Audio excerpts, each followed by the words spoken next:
incorporarse al mercado laboral simultáneamente a la continuidad de la formación profesional, y todo lo que eso implica, todo lo que eso depara en el futuro de todos y cada uno de ustedes. Hay ahí una imperiosa necesidad de sentirnos parte de un colectivo y de ser parte de un colectivo que piensa, siente y defiende nuestros intereses. El primer mensaje que me gustaría dejar en esta tarde es eso, ¿no? Así como tenemos esta actividad, hay muchísimas cosas más en las cuales sentirnos parte de un mismo colectivo es muy importante. No es una cuestión de edad, no es una cuestión de trayectoria, no es una cuestión de que todos somos médicos y que todos necesitamos un entorno y un contexto de tranquilidad, de seguridad, de empatía con quienes tenemos alrededor, para que nuestra práctica profesional, nuestro desempeño profesional y sobre todo nuestro desarrollo como persona sea lo mejor posible. Por tanto, lo primero es esa bienvenida, ya han tenido tal vez algunas otras experiencias con nosotros, a lo que es esta casa. Creo que la última vez que lo hicimos, Fede, estaba repleto el auditorio del sindicato, con gente en la escalera, hubo que poner un parlante en la escalera, mientras poníamos la Trotsky esperando que se arreglara el tema del audio, si mal no recuerdo, ¿no? Sí, señor. Sí, así fue, así fue. Esta charla es clave y es fundamental, como siempre, el agradecimiento a la delegación estudiantil, que tiene la voluntad de organizarla siempre, y es muy útil, a nuestros asesores jurídicos del estudio del Piazzo. Está Natalia en este caso, con nosotros, Natalia Blengio, ya se las presento, allí está, la ídola. Y está el profesor Hugo Rodríguez, catedrático de Medicina Legal, además del respeto académico que la figura de Hugo nos representa en los aspectos éticos y médico-legales. Es un amigo de la casa, es parte de esta casa del sindicato, y bueno, ellos se van a encargar de dar los primeros lineamientos de todo esto, que es muy importante para este año tan intenso y tan lleno de experiencias maravillosas que les espera. No los aburro más, les doy la bienvenida, arranquemos con la actividad, y sepan que el sindicato va a tener siempre las puertas abiertas para todos ustedes, para lo que se necesite, y que lo mejor que nos puede pasar en nuestra práctica es ser parte del colectivo como creemos que debe ser. Arriba. Muchas gracias, Gustavo. Bueno, entonces le damos la bienvenida a Natalia Blengio, como la presentó Gustavo, abogada del Estudio del Piazzo, egresada de la UDELAR, máster en Derecho de la Empresa de la Universidad de Alcalá de Henares. Bienvenida. No la veo.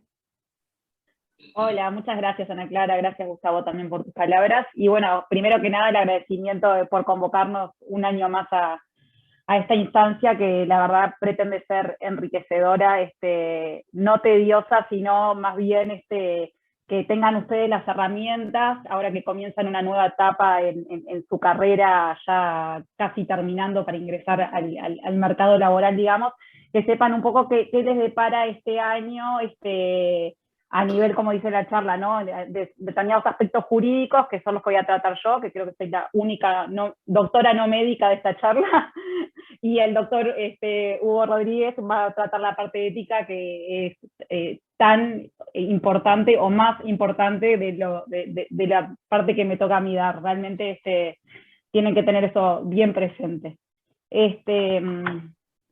Bueno, la idea era un poco que ponerlos en conocimiento, que sepan que, a ver, el internado obligatorio no es algo que surge de un día para el otro, y que no tiene una base jurídica que lo apoye, digamos, ¿verdad? Ustedes obviamente cuando inician la carrera de medicina saben que van a terminar el último año cursando este internado, y a veces no saben de dónde surge, no tienen por qué saberlo, pero a nosotros siempre cuando nos convocan a esta actividad nos resulta interesante recalcar que este internado tiene una base jurídica muy clara, porque fue creado por leyes y reglamentado por decretos, algunos muy antiguos, y entonces nosotros solemos siempre hacer ubicar al internado en el marco normativo para que ustedes sepan en dónde están parados. No sé, Federico o Ana Clara, si tengo la posibilidad de compartir pantalla.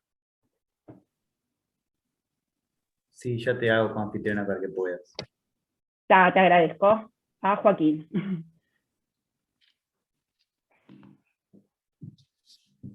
Ya podés perfectamente. Ahí está. Ahí está, porque me parece más claro para poder ubicar, sin perjuicio que después si tienen alguna duda o quieren consultarme algo, por supuesto que lo vemos. En primer lugar, comentarles que ya la ley 9202, que es una ley muy, muy antigua, como verán, del año 1934, que es la ley orgánica de salud pública, y es una ley que deben haber escuchado además un montón ahora en este tiempo de pandemia, porque ya hablaba de situaciones de emergencia sanitaria, establece que no se puede ejercer la medicina por personas que no tengan título habilitado a tales efectos, o sea que declara la ilegalidad, ¿sí?, de que personas que no cuenten con un título habilitado presten tratamientos a enfermos. Pero la propia norma hace una salvedad, ¿sí?, que habla de las actividades de practicantes de medicina y enfermeros. O sea, que ya reconoce que hay ciertas personas que sin poseer el título habilitante podrían practicar ciertos tratamientos, ¿sí?, para curar o intentar curar a los enfermos. O sea que ya allá en el año 1934 se reconoce la actividad de los practicantes de medicina, ¿sí? Eso es como les decía hoy, para ubicarlos, que no es algo nuevo, ni ustedes están dentro de un marco normativo de antaño. Bueno, más allá de esta norma del 34, no fue sino hasta varios años después, ¿sí?, 1989, como ahí dice, que se reglamenta el internado obligatorio de la Facultad de Medicina, ¿sí? Primero, como siempre, fue aprobado por una asamblea del claustro, que había varios años antes, determinó la necesidad de reglamentar y regular lo que iban a hacer, lo que iba a ser el internado, y el de Poder Ejecutivo es el que reglamenta oficialmente lo que es esta actividad. A partir de ahí vamos a ver una cantidad de normas, de resoluciones ministeriales, de resoluciones del claustro, de las resoluciones del Poder Ejecutivo y demás, que van intentando achicar y concretizar lo que es la actividad del practicante interno, qué es lo que se espera de ellos, cuáles son sus obligaciones y obviamente también cuáles son sus derechos y qué vínculos los regula. Entonces, acá lo que hice fue tratar de nombrar los más importantes para no aburrir, porque realmente hay un montón, porque obviamente nosotros siempre en la facultad nos enseñaban, el derecho va siempre atrás de lo que sucede en la práctica, ¿no? Bueno, a medida que se iban dando determinadas situaciones, se fueron creando reglamentos, resoluciones, directivas, instrucciones, para que el internado, digamos, funcionara lo más correctamente o lo más adecuadamente para las necesidades del servicio y para las necesidades del estudiante, porque como bien dijimos antes, es una práctica que se da en el marco de la carrera de medicina, justamente preprofesional. Entonces, bueno, la idea es que esto les sirva a todas las partes, a la facultad para enseñar, a quien recibe el servicio para poder prestar el servicio a los pacientes y a los usuarios, y ni que hablar al interno para poder aprender lo que va a ser su profesión a futuro. Bueno, entonces acá yo destaqué la resolución ministerial número 330 del año 2001, que justamente dice, que enfatiza que la actividad de práctica preprofesional de los estudiantes de medicina que están cumpliendo el internado obligatorio debe ser guiada, discutida, ratificada o rectificada, autorizada y supervisada por los médicos responsables, aun cuando la condición de este sea de médico de guardia o de retén, no pudiendo los practicantes internos sustituir a los médicos en su obligación de diagnóstico e indicaciones terapéuticas respecto a los pacientes. ¿Por qué resalto esto? ¿Sí? Porque van a ver a lo largo de toda la normativa, y ustedes lo tienen que tener bien en claro, ¿sí? Que ustedes están aprendiendo, ¿sí? Y es una materia más de la facultad, pero práctica. Entonces, es muy importante que ustedes puedan exigir esa supervisión, esa guía, esa autorización para realizar todas aquellas obligaciones que su puesto, que su cargo les impone. ¿Tá? Esto lo vamos a ver repetido en las distintas normas que se fueron dictando a lo largo del tiempo. La importancia de la guía, de la supervisión, de la indicación del médico a cargo de ese practicante interno, o sea, de ustedes.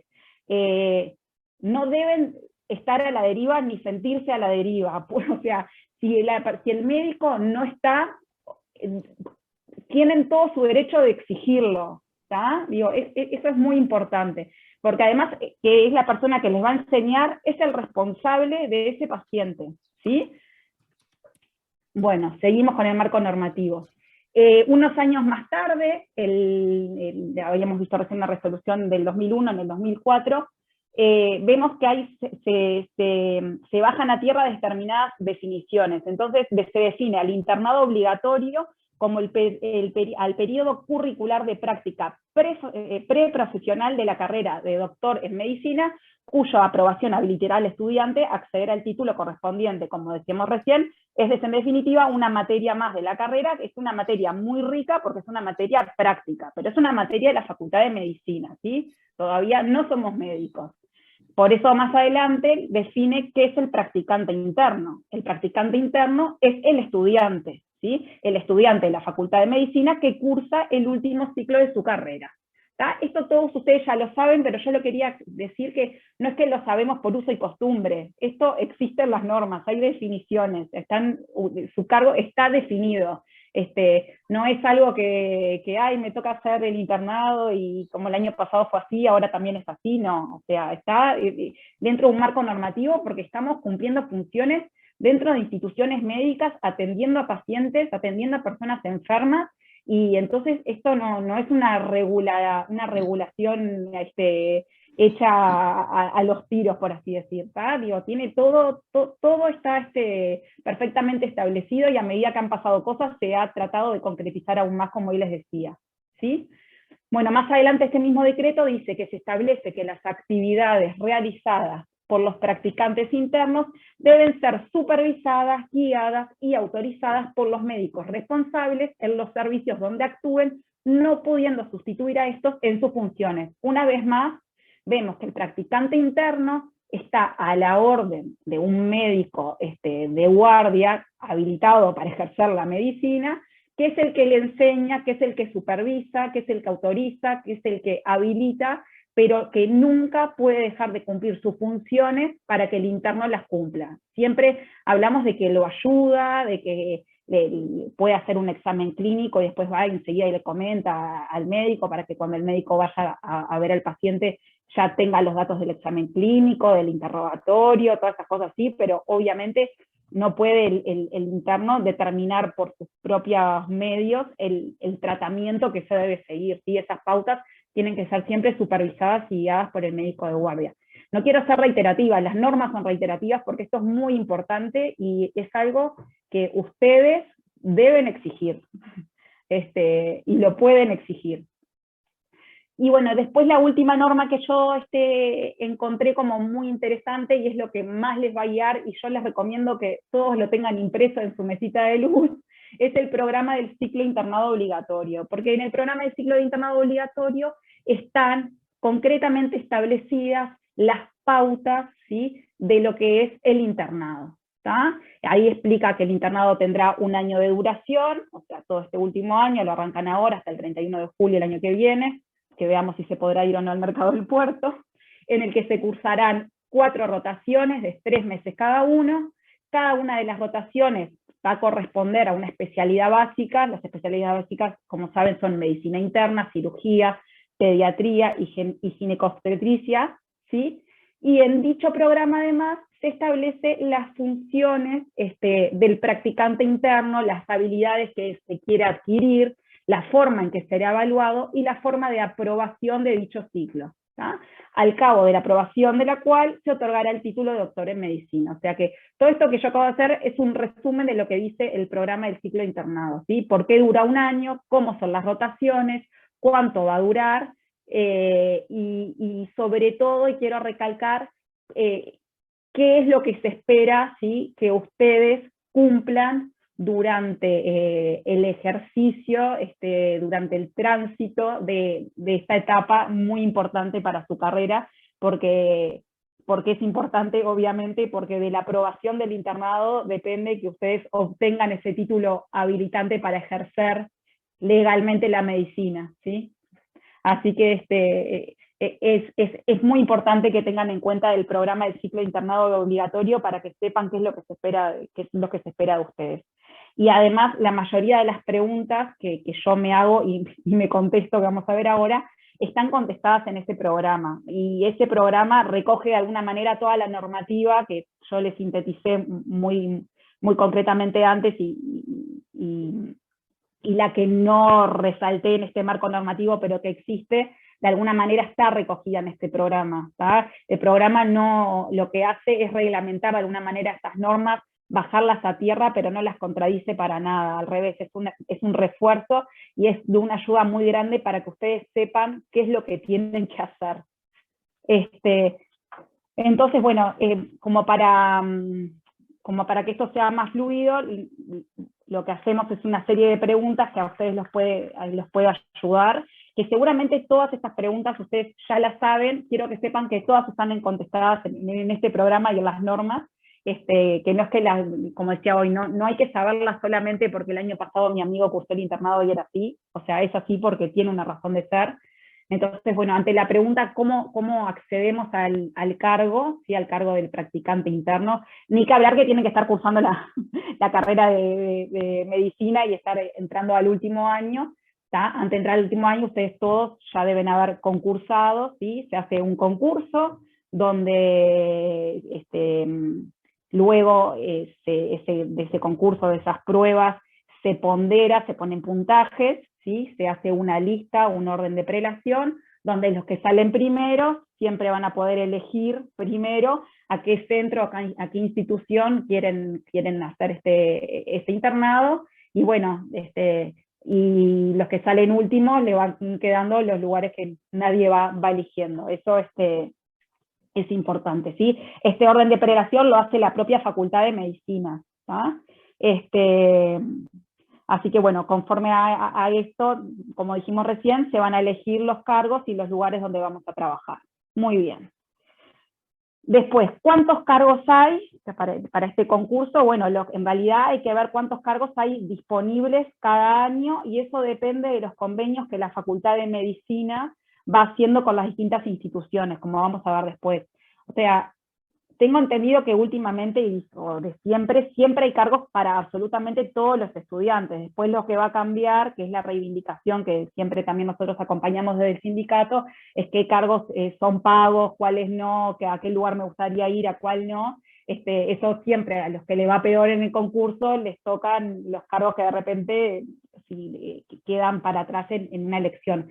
Pero en principio hay cargos para todos, o sea, todos los que llegan al último año de la Facultad de Medicina van a poder cursar el internado, todos tienen que cumplir las mismas obligaciones, pero vamos a ver que no todos lamentablemente pueden acceder a los mismos beneficios.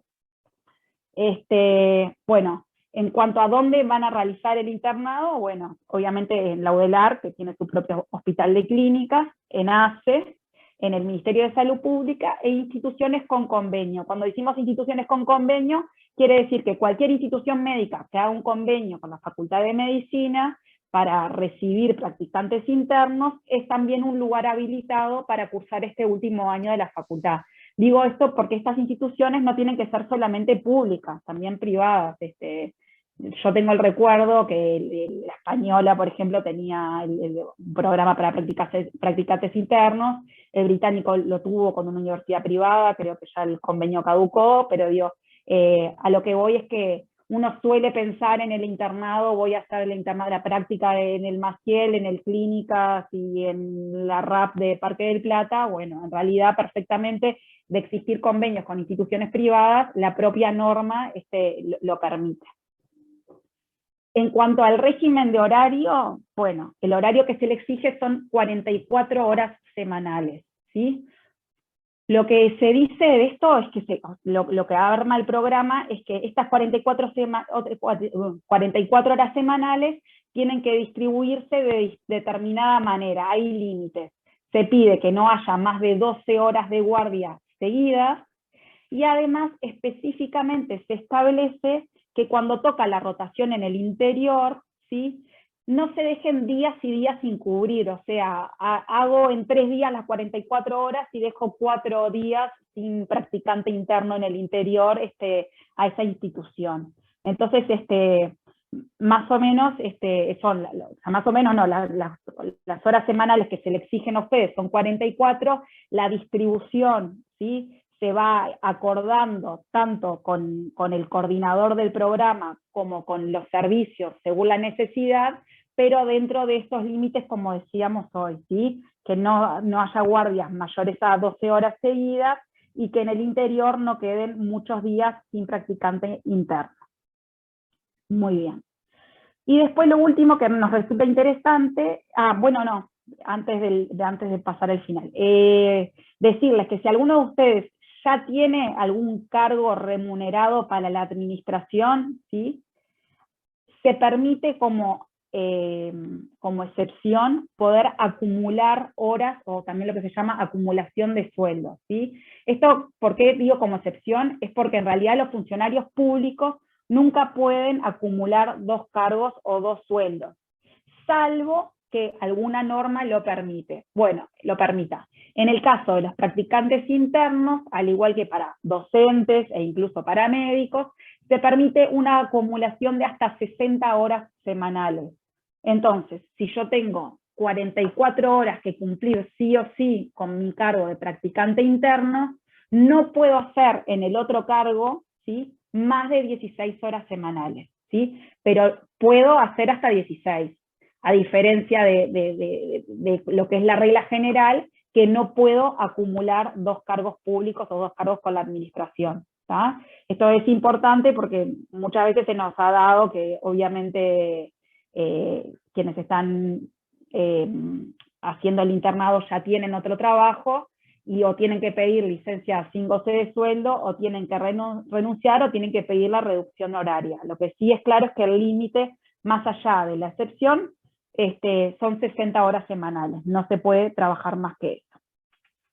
Y como dijimos hoy, en cuanto a los límites de las guardias, nada, tener presente eso de no hacer horas y horas de guardias seguidas. Creo que se abrió un micrófono. Disculpa, Natalia, hay 2 Hay personas con la mano levantada, capaz que quieren comentar algo. No sé si la idea era ahora o al final. Eso no sé quién está mediando. Como tú prefieras, Natalia, si querés contestar ahora, hay 2 manos levantadas, y si no, en cuanto termines, le damos la palabra a esas personas que están levantando la mano. Dale, entonces yo sigo y después lo conversamos. Dale. Bueno, muy bien. Seguimos entonces. En cuanto a la remuneración, como hablamos hoy, es remunerado, sí, pero no para todos, y eso tiene que ver obviamente con un tema de falta presupuestal para eso, ¿sí? La típica respuesta, no hay presupuesto para cubrir los salarios de absolutamente todos los internos, por eso el orden de prelación de cómo queda en el concurso es importante a la hora de saber si mi cargo va a ser o no remunerado. Quiero decirles que esto lo adelanté hoy, pero digo, es una reivindicación constante de los estudiantes, que todos los cargos sean remunerados, que las IAS al interior también los costos sean remunerados, y que el sindicato médico en particular apoya obviamente esta reivindicación. Siempre han habido reuniones y se trata de que se aumente el presupuesto para esto, pero bueno, hasta hoy no todos los cargos son remunerados, ¿sí? Eso es así. En cuanto a la relación laboral y lo que se llama la potestad disciplinaria, es decir, a quién responde, ¿sí?, el practicante interno, tenemos que tener en cuenta que ustedes tienen una doble calidad de alguna manera, porque ustedes son estudiantes de la Facultad de Medicina, pero que van a prestar servicio en un hospital que puede ser de la Facultad de Medicina, como dijimos hoy, o que puede no serlo, ¿tá? Que puede pertenecer a ACE, a una institución privada, o al banco de seguros, o a donde se hagan los convenios que se hagan de los practicantes internos. Entonces, acá tienen que ser muy cuidadosos porque tienen una doble calidad. Por un lado, ustedes son evaluados, su conducta por parte de la Facultad de Medicina, pero también tienen que cumplir con las normas del lugar donde ustedes trabajan, ¿sí? Y que no todos los lugares se marca igual el ingreso, no todos los lugares se marca igual cuando me voy, no todos los lugares tienen idéntico relevo de guardia. A lo que voy es que ustedes tienen que conocer las normas del lugar a donde van a ir a cumplir esa rotación, por más que ustedes tengan que cumplir con el programa del internado obligatorio, ¿no? Entonces, hay una doble calidad. Ustedes responden a la Facultad de Medicina, pero sobre todo y también responden es al lugar donde trabajan. ¿Tá? Dependiendo de eso, obviamente, también si están cumpliendo la formación en una institución privada, se le aplicarán normas de derecho privado. Si lo están haciendo en una institución pública, se le aplicarán normas del derecho público, pero siempre además van a estar regenteados, por así decirlo, por la propia Facultad de Medicina, que obviamente es pública. Bueno, un tema que suele ser de los más interesantes para ustedes y para los médicos en general, es el tema de la responsabilidad civil. Primero, que no se pongan nerviosos. Esta parte se las va a decir igual Hugo, mejor que yo, pero digo, que sepan que, a ver, en todos los ámbitos de la vida uno es responsable de los actos que hace. O sea, no tiene nada que ver esto con ser médico, o ser practicante interno, o ser residente, o nada.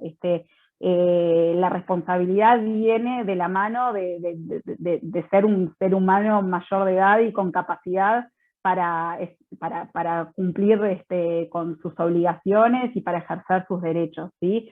Entonces, nada, no tiene ninguna particularidad. A ver, siempre el que hace un daño tiene que responder, desde la persona que va manejando un auto y atropella a una persona, hasta un médico que mete la pata o un interno que mete la pata. Eso es lo que quiero que tengan en claro, como que la responsabilidad es en todos los ámbitos de la vida, ¿sí? Ahora, es cierto que la responsabilidad médica tiene determinadas particularidades. ¿Por qué? Porque la responsabilidad, a ver, ¿la responsabilidad qué es en definitiva? Es incumplir con determinados parámetros que se espera de una persona, ¿sí? Entonces, lo que yo espero de un médico, evidentemente no es lo mismo de lo que yo puedo esperar de un estudiante que está haciendo la práctica preprofesional, ¿sí? Entonces, ¿qué es lo que me cambia eso? Un montón de cosas, ¿tá? Porque yo no le puedo exigir lo mismo a un médico que a un estudiante.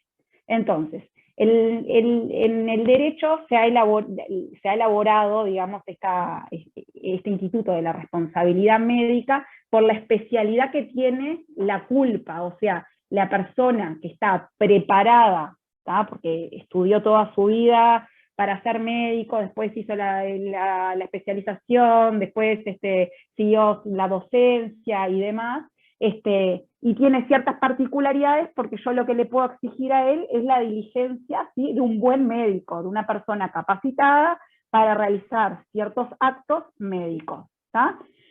Obviamente eso no es lo mismo que yo le puedo exigir a un estudiante de medicina. Entonces, ante la pregunta de si el interno puede incurrir en la responsabilidad médica, o sea, en esta responsabilidad especial que se mide a la luz de la propia profesión, la respuesta es no, ¿tá? La responsabilidad médica solamente pueden incurrir médicos. pero como les decía hoy, sí pueden incurrir en responsabilidad civil común y corriente, porque el que genera un daño a un tercero es responsable, ¿sí? Lo único que ahí se va a medir a la luz de un estudiante de medicina y no a la luz de un médico ya recibido, ¿tá? Y ese es lo que nosotros llamamos el estándar de diligencia que se le debe aplicar. Se le debe aplicar el estándar de diligencia de un estudiante, ¿tá? Entonces, no es estrictamente responsabilidad médica, pero sí sepan que uno es responsable de los actos que hace.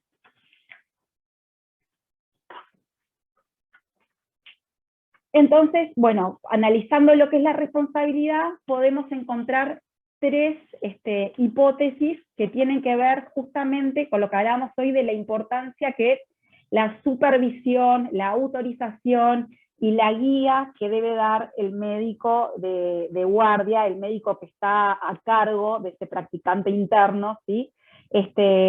Porque se pueden dar tres hipótesis, podemos definir, ¿tá? Una primera hipótesis sería que hay una falla en la supervisión. ¿Qué quiere decir esto? Hay un practicante interno, cualquiera de ustedes, que está en una institución médica cumpliendo con sus 44 horas semanales, y un médico de guardia que no está, digamos, que o no está en la institución, o que no acude al llamado del interno, o que le grita de lejos, sí, haz lo que te parezca, o demás. O sea, tenemos a un médico de guardia ausente en su deber de guiar, supervisar, autorizar, ayudar, enseñar a un interno, ¿sí? Eso es una de las hipótesis. Entonces, el interno que genera un daño de alguna manera, pero que ese daño tiene su causa en una falla de la supervisión, no va a ser responsable de ese daño. No sé si soy clara. Evidentemente, quien va a ser responsable es aquella persona que no acudió al llamado, o que no acudió a su guardia, que no acudió a la supervisión, que no fue un docente, por así decirlo, que estrictamente no digo presente, ¿tá? Entonces, la segunda hipótesis es al revés, es aquel interno que no pidió la guía, que no pidió la autorización, que se mandó solo a hacer lo que la propia ley prohíbe, que es ejercer la medicina sin un título habilitante. Un interno que se la juega a dar el alta sin pedir autorización, o que diagnostica sin discutirlo con su médico de guardia, o que aplica un tratamiento, y demás, todo eso sin solicitar la autorización, la guía, la supervisión de ese médico de guardia. Bueno, ahí sin duda esa persona, ese practicante, será responsable del daño que le genere a ese usuario o a ese paciente, ¿sí?, al que se lo dejó sin la posibilidad de que el médico de guardia acudiera a su atención. Como dijimos hoy, ¿qué responsabilidad es esa? Es la responsabilidad civil común y silvestre de una persona que le causa un daño a otra por no cumplir con sus obligaciones, ¿sí? Acuérdense que hoy habíamos hablado que una de las obligaciones justamente era contar con la autorización, la guía y la supervisión de un médico de guardia. Y la tercera hipótesis, que no es para nada menor y que puede pasar, es que sea la institución médica la que no cuenta con los recursos materiales o humanos para atender adecuadamente a un usuario o a un paciente, y que esa situación de alguna manera involucra al practicante interno, quien está en una situación que de repente se pone muy nervioso, saber que en esos casos también puede ser responsable una institución médica. O sea, no siempre somos responsables las personas, también hay responsabilidad de las instituciones. Una institución que no tiene los medios humanos o materiales para poder brindar la asistencia que un paciente o usuario necesita, es responsable, y no va a ser responsable ahí ni el interno ni el médico de guardia, ¿tá? Esas son las tres hipótesis que podemos encontrar. Y bueno, en cuanto a los casos de estas hipótesis, han habido en la jurisprudencia, es decir, se han expuesto en nuestros juzgados, en nuestros tribunales casos, ya sea de falta de supervisión, tenemos el caso de un practicante interno que llama a su supervisor, que estaba de guardia en esa institución médica, y que el supervisor resuelve, digamos, desentenderse de la situación por completo, y bueno, generándose un daño al paciente, y bueno, donde el interno obviamente se defiende diciendo: yo pedí la supervisión, yo pedí la guía, yo le dije a la doctora que el paciente estaba con la presión muy alta, que tenía esta situación, y así todo, ella me gritó que se le dé el alta, y él lo hizo, pero dar el alta es un acto que debe hacer el médico de guardia. Y bueno, esas cosas después obviamente las resuelve un juez, pero tiene toda la lógica que ahí la responsabilidad sea del médico que no acudió a ver al paciente y dejó todo en manos de un practicante interno que no es médico. Y también siempre está la salvedad de lo que son los casos de las emergencias o las alarmas sanitarias, que obviamente ahí también se aplica que toda ayuda es válida y nunca eso debería repercutir negativamente. Mi colega, la doctora Veloso, que muchas veces también ha dado esta charla y la hemos dado juntas, siempre pone el caso que pasó hace unos años del incendio en una cárcel, creo que fue de Rocha, obviamente, donde todos los presos estaban en una situación de urgencia imponente y toda ayuda era bienvenida, y obviamente si había un practicante interno justo en el centro de Rocha que no podía salvar la vida de alguno de ellos, nunca se le podía dar bastante con que vaya a ayudar en esa situación, y tampoco se le podía pretender a un médico de guardia que pudiera ir ahí de estar supervisando exactamente lo que está haciendo el interno en una situación donde se te está incendiando la cárcel. O sea, todas esas cosas obviamente son ponderadas a la hora de saber si hay o no responsabilidad de una persona. Y bueno, con esto más o menos terminaríamos lo que es el marco normativo de la práctica preprofesional que ahora comienzan ustedes, deseándoles muchos éxitos en esta etapa, y bueno, que estamos para ayudarlos. Esperamos que cuenten con nuestra ayuda en lo que necesiten. Muchas gracias, Natalia. ¿Querés contestar las preguntas? Hay dos compañeras con las manos levantadas. Sí, dale, a ver si puedo contestarlas, a las órdenes. Camila Rodríguez. Hola, buenas tardes. No prendo Hola, la buenas cámara tardes. porque estoy en el auto. Mi pregunta es, yo tengo un cargo en facultad también, y el cargo de facultad es por 20 horas. O sea, me quedarían, junto con el internado, 64. Miren. Sí, necesariamente, y no, vas a tener que hablar con facultad para reducir un poco la carga horaria. No te van a acumular los dos. ¿Y eso con quién lo tengo que hablar? Y bueno, seguramente con recursos humanos. Porque habitualmente las otras... No debe ser algo nuevo para ellos. ¿Qué pasa? Exacto. Bueno, lo hablo con ellos. Sí, te recomiendo que lo hables, y cualquier cosa estamos a las órdenes para ayudar a lo que se pueda. La idea es que no tengas que... Acá una compañera, la delegada dice que el Consejo de Facultad permite acumular más de 60 horas. Bueno, capaz que hay una específicamente para cargos dentro de la facultad. O sea, la norma general es que no se puede, y lo que se suele pedir es una reducción. Perfecto. Bueno, muchísimas gracias, esa era la pregunta. No, por favor, y bueno, vas a estar con mucha actividad si tenés las dos cosas. Lo sé. Éxitos, Ana Laura. Buenas. No, una consulta en realidad, pensando en lo que dijiste sobre el tema de las 44 horas semanales, que en muchos casos, o sea, por ejemplo, haciendo pasantías y eso, se ve que, o sea, los internos hacen mucho más de 44 horas, porque pila de veces se tienen que quedar cuando el médico se va. Uno puede decirle que se está excediendo en las horas, por ejemplo, y no quedarse. A ver, no entendí cuando el médico se va, porque justamente eso es lo que no puede pasar. No pueden quedar solos. Muchas veces quedan, por ejemplo, los internos y los residentes. O sea, bueno, pero siempre quedás bajo supervisión de un médico recibido con título habilitante. O sea, pero más allá de igual de quedar con el médico, no digo, vos podés decir, o sea, no quedarte más de cierto horario, estaríamos como nuestro derecho, tenés que sí o sí, si ellos quieren que te quedes hasta las 5 de la tarde, quedarte.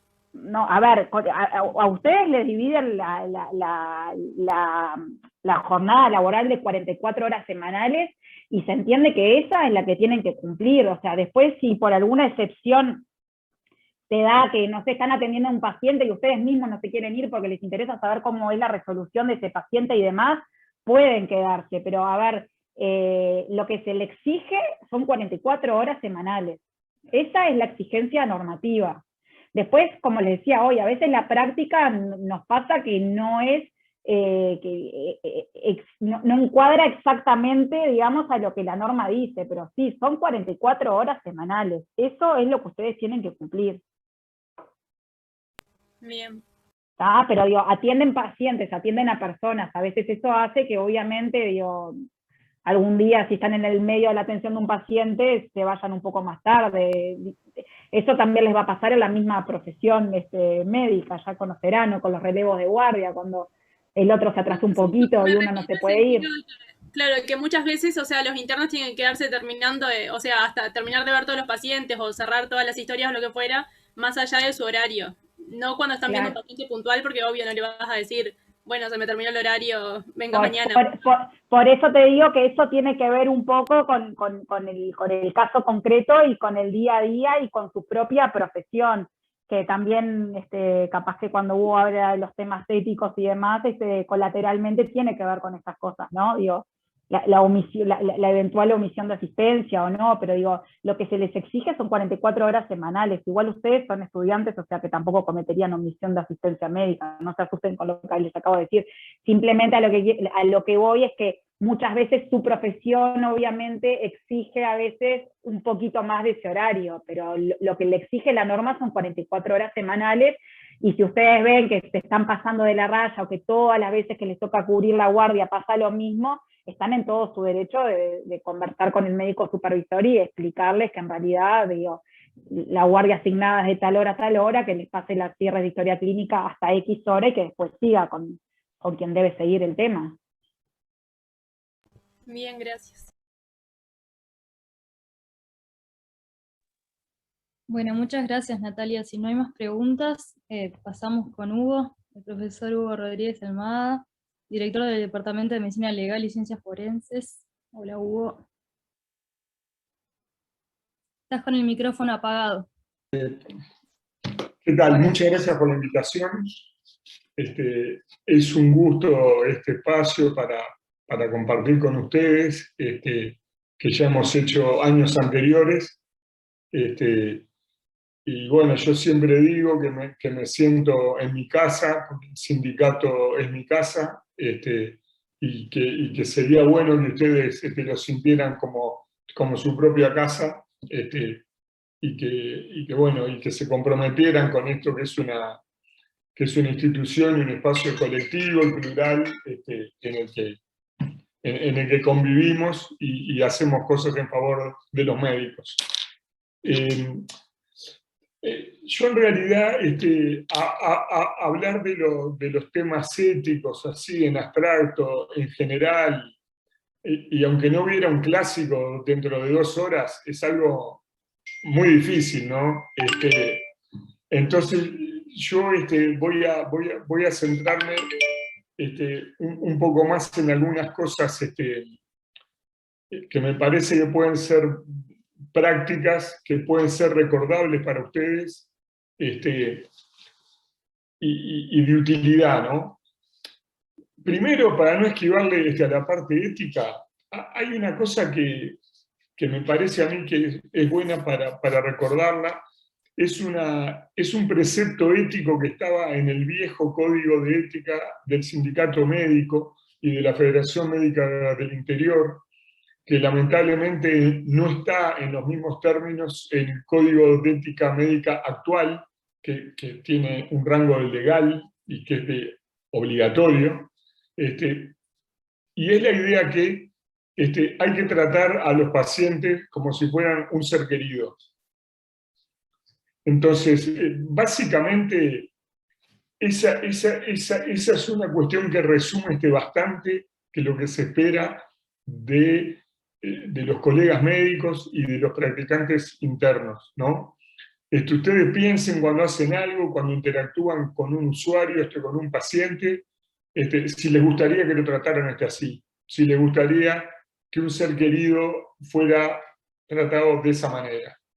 Y si dicen que sí, bueno, es muy difícil que estén por fuera de la ética, porque en realidad de lo que se trata es eso, de empatizar con la palabreja de moda que está ahora, pero que es muy gráfica para todos, con los pacientes, de darnos cuenta que estamos ubicados en una posición de poder, y que por lo tanto que tenemos que ser conscientes de eso para no atropellar a nadie y respetar a las personas con la que interactuamos, ¿no?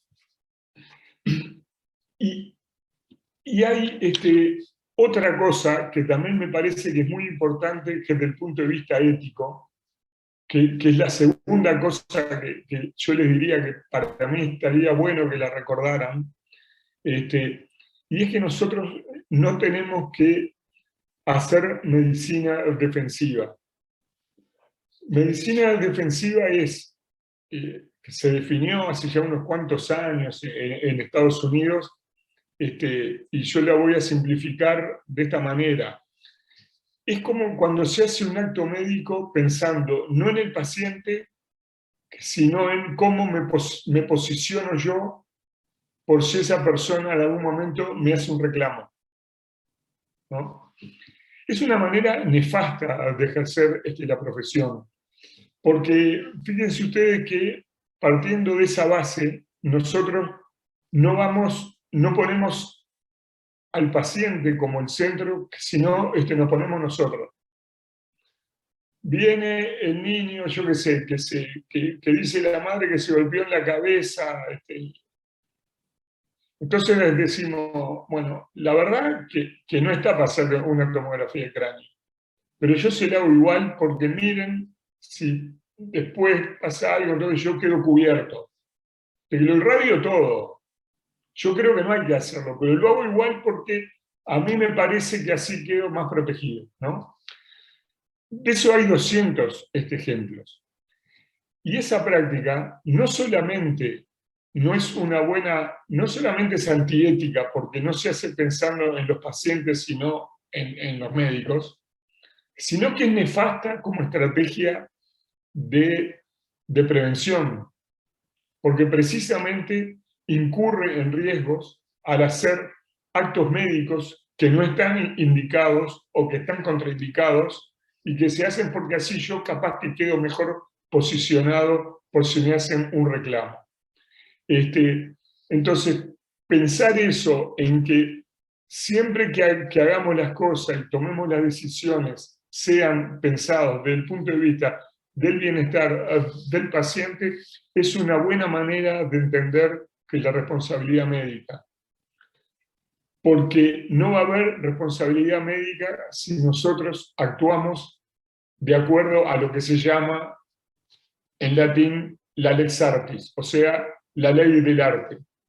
Si hacemos lo que la medicina aconseja en determinado momento que hay que hacer, que para tal situación no hay manera de incurrir en responsabilidad médica. Eso hace que no tengamos que estudiar derecho para ejercer. Desaconsejo totalmente que estudiemos derecho. Tenemos que estudiar medicina. Tenemos que hacer lo que las pautas dicen que hay que hacer, lo que la evidencia dice que hay que hacer, y tratar a las personas como trataríamos a un ser querido y como nos gustaría que nos tratara. Esa es la historia. El resto es, por supuesto, es de una complejidad enorme que no podemos exigir y no queremos exigirle a los colegas que están empezando, están aproximándose al inicio de su trayectoria profesional, ¿no? Como médicos y médicas. Hay 4 cosas que a mí me parece que son el centro de lo que puede ser la actuación o los temas en que tendrían que prestar atención tanto los internos, aunque por supuesto no son quienes toman las decisiones, como bien explicaba la doctora Blengio, los internos lo que hacemos es ejecutar algunos actos médicos indicados por las personas que están a cargo de la supervisión, ¿no? Que no se nos oculta que hay en muchos lados que los médicos desaparecen, ¿eh? No, que no se nos oculta, no, que lo sabemos perfectamente bien. Y para eso también tenemos que saber poner algunos cotos a esas situaciones, ¿no? Las 4 cosas que para mí ustedes tienen que tener presente es lo que nosotros llamamos los aspectos críticos de la responsabilidad médica. Y son nada más que 4, y es la relación médico-paciente, la lex artis, la historia clínica y el consentimiento informado. ¿Cuál es la ventaja que tiene esto? Que esas 4 cosas que yo les planteé son categorías que se manejan desde el mundo de la medicina. Es decir, no tenemos que llamar a un abogado para hacerlo bien. Lo manejamos desde nuestro mundo, desde nuestra racionalidad y desde el saber que nosotros tenemos, ¿no? Entonces, el primer punto es la relación médico-paciente, o en términos más generales, la relación clínica, porque también se entabla con el entorno familiar, porque no siempre son pacientes, hay personas sanas que se controlan, porque a veces no es solo un médico y un paciente, hay un equipo de salud involucrado, pero siempre hay una relación humana. Y esa relación humana tiene que ser asertiva, tiene que ser respetuosa, no tiene que ser autoritaria y tampoco tiene que ser demagógica, ¿no? Uno a veces ve en algunos, vamos a llamarle, seguros o servicios medio, no sé, que no le voy a llamar pitucos, pero medio elegantes, que parece que se manejaran con un criterio de el cliente, que satisfacer al cliente. Es que nosotros no vemos clientes ni satisfacemos a nadie. Lo que hacemos es hacer actos médicos que creemos que están indicados y que las personas aceptan. Entonces, esa relación asertiva de escaparle tanto al autoritarismo como al relacionamiento demagógico, genera una seguridad que en la cultura nuestra, yo les puedo asegurar que cuando existe una relación médico-paciente adecuada, con una comunicación adecuada, no hay reclamos. La gente no reclama cuando está contenta con los médicos. Reclama cuando está furiosa. Incluso eso es independiente de los errores médicos. No tiene nada que ver. Uno puede hacer todo perfecto, pero si incurre en destrato, en autoritarismo, en no dar información, en tener aires de superioridad, en despreciar a las personas, aunque el acto médico estrictamente esté correcto, es mal visto con toda razón por los usuarios. Y uno puede hacer una cosa terrible desde el punto de vista médico, pero le dio la mano, lo miró a los ojos, le habló bien, y capaz que le mandan un regalo hasta la casa. O sea, el mundo de los reclamos es el mundo de cómo la gente percibe el acto médico, no de la calidad del acto médico, ¿no? Entonces, si quieren tener una medida de, digamos, de prevención de los reclamos, lo primero que hay que hacer es entablar una buena relación clínica, y eso es esencial. Lo segundo es lo que le decía hoy, la lex artis, ¿no?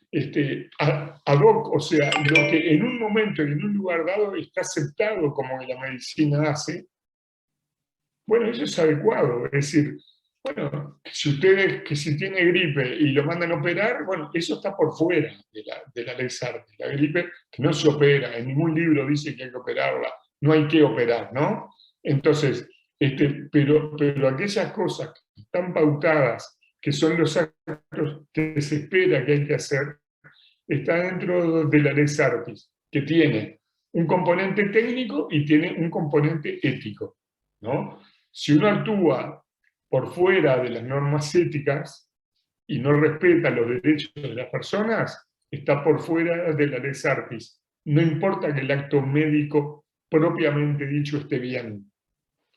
Me explico. Yo tengo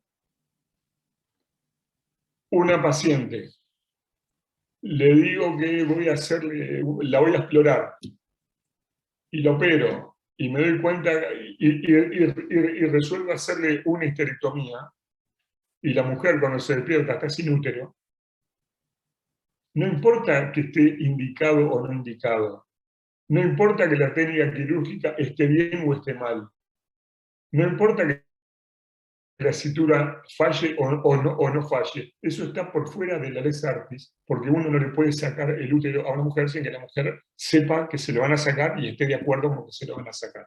Un ejemplo grosero, pero no crean que es muy lejos de la realidad y de la casuística, para que comprendan y les quede bien que no alcanza con la indicación médica, alcanza también.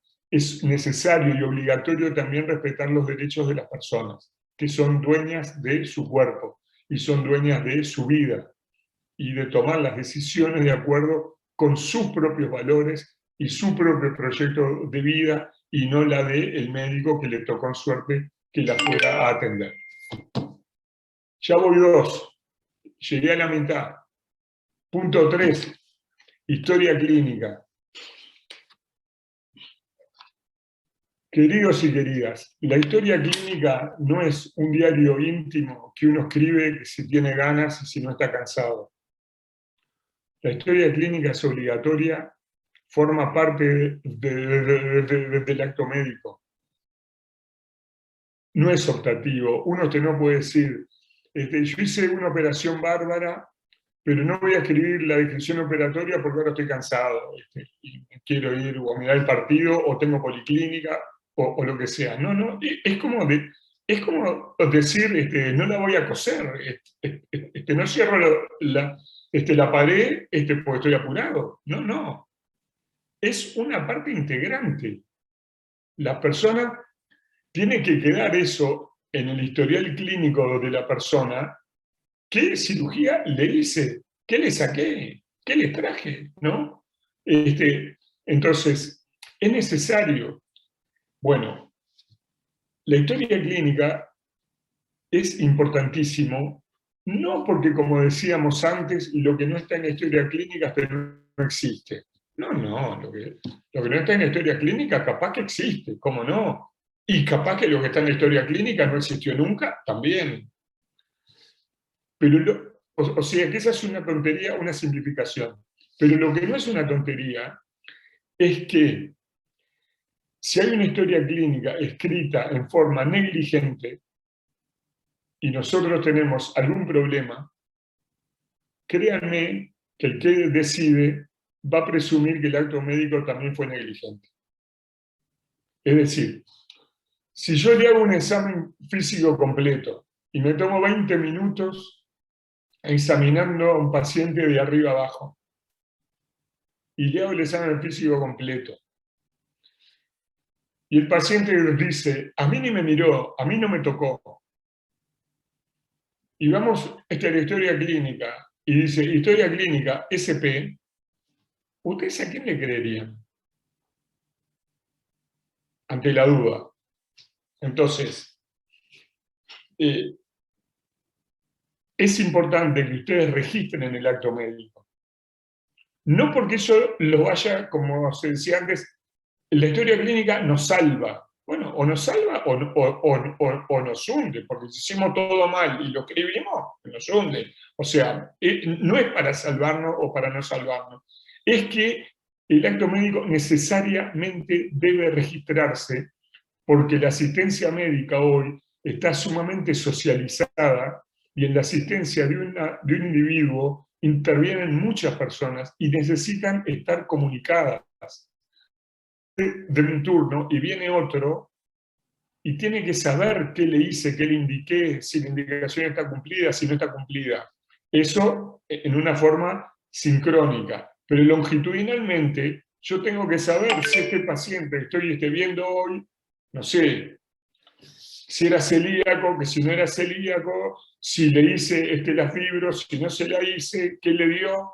Es decir, es inconcebible en la forma, en el nivel de desarrollo actual de la medicina, que una persona pueda ser bien atendida si no hay una historia clínica que comunique a las personas que tienen intervención en su salud. Así que acuérdense de la historia clínica, háganla bien, pongan lo que es, que no inventen, y sobre todo, esto yo lo digo porque hay experiencias concretas muy dolorosas, no se les ocurra maquillar una historia clínica. Si no me llevaron el apunte y no escriban nada, bueno, le erraron. Pero si después de eso maquillan una historia clínica, es lo peor que les puede pasar ante un conflicto. ¿Por qué? Porque toda la responsabilidad profesional transcurre sobre un escenario de que no es intencional, de que se genera un daño, bueno, por una negligencia, por un descuido. Pero si ustedes se incurren en maquillar y manipular documentos, ya transforman esa actuación en algo que es doloso, que es intencional, que es de mala fe, y es lo peor que les puede pasar en el caso si tuvieran un problema. Punto número 4 y último, el consentimiento informado. El consentimiento informado es uno de los grandes fracasos de la cátedra de medicina legal que dirijo yo. No podemos convencer a los colegas de qué se trata eso. Creo que en parte es por culpa de los abogados. Pero yo digo en broma porque está Natalia. Hay una creencia que el consentimiento informado es un papel firmado. A tal punto existe esa creencia de que no es raro escuchar en la enfermería, ¿me alcanzás el consentimiento? Como si el consentimiento pudiera alcanzarse. El consentimiento es la decisión informada de una persona de aceptar o no un tratamiento. ¿Cómo puedo alcanzar una decisión? Lo que pasa es que ese consentimiento hay veces que se documenta en un papel, las menos. Es obligatorio hacerlo desde 2010 en las cirugías y en los procedimientos invasivos y en algunos actos médicos puntuales. El resto simplemente está en la historia clínica. Y yo le diría que nada más hay muchísimas veces que es tácito, es decir, cuando el pediatra te le da las 5 gotitas de biosterol al lactante porque le tocó invierno y no va a tomar sol, eso es un acto médico consentido, que nadie está engañado, la madre sabe lo que hace, que sacó el número para el pediatra, luego hizo la cola en la farmacia. Es decir, todo acto médico, no los invasivos, todo acto médico requiere consentimiento. Hay excepciones, en la emergencia, el tipo está en coma, que está muy traumatizado y no vas a decir, no le hago la tomografía porque falta el consentimiento. No, háganse así porque eso está expresamente establecido en las normas. Y es verdad que hay actos impuestos por la ley, como las vacunas que son obligatorias, eso que no requiere consentimiento informado. Todo el resto sí. Entonces, el consentimiento informado, de lo que se trata, más que de juntar papeles, que a veces son necesarios, y que cuando son necesarios hay que guiarse por lo que dice Julio Galán Cortés, que es una de las grandes figuras del derecho médico iberoamericano, que dice, los formularios de consentimiento informado, cuando son necesarios, deben ser hechos por los médicos para los pacientes no por los abogados para los médicos. Y lo dice él que es abogado, ¿no? Es decir, es un acto de comunicación en el que el médico le informa lo bueno, lo malo, los riesgos, lo que le puede pasar si no lo hace, lo que le puede pasar si lo hace, y la persona decide de acuerdo a sus valores, y nada más. Entonces, eso de que se registra en la historia clínica, fue informado, qué sé yo, y a veces, ya les digo, para los procedimientos quirúrgicos o invasivos es obligatorio hacerlo por escrito, porque hay un decreto que lo establece así, que no porque yo diga, ¿no? Entonces, de lo que se trata es que ustedes tienen que asegurarse que los actos médicos que se hagan estén aceptados por los pacientes. Y el concepto es que los pacientes son los dueños de su propio cuerpo, no nosotros. No nosotros por saber más le podemos imponer nuestros valores a las otras personas, ¿no? Nosotros les ofrecemos, aceptan o no aceptan. Entonces, bueno, yo me quedo con esos 4 factores críticos de la responsabilidad médica, con el veneno que les tiré contra la medicina defensiva, que nunca se guíen por eso, y con que traten y se relacionan con la gente como les gustaría que trataran a ustedes mismos, a su padre, a su madre, a sus hijos, a su novio, y que disfruten mucho el internado.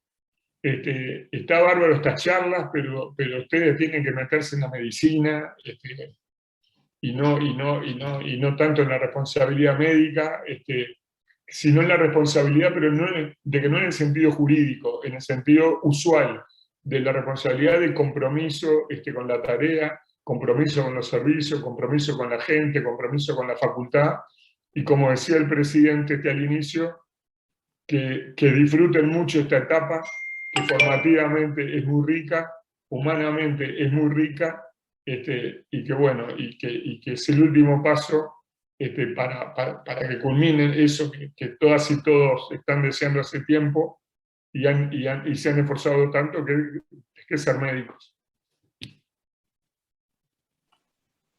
Bueno, Hugo, muchísimas gracias. Yo soy Sofía, soy otra estudiante que está por arrancar ahora el internado. No sé si algún compañero quiere hacer alguna pregunta o comentar algo.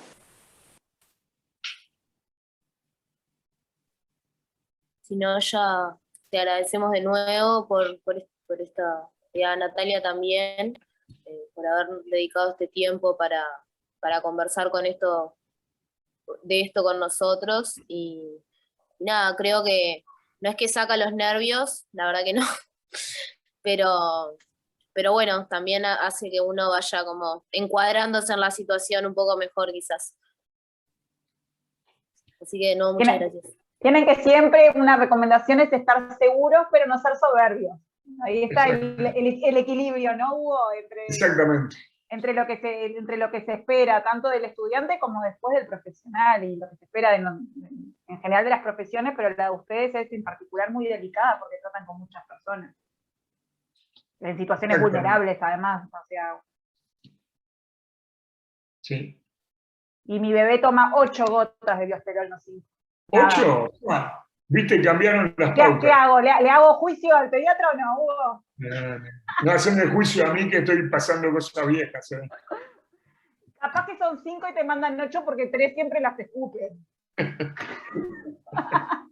Nada, para desestresar un poco la situación, nada de eso.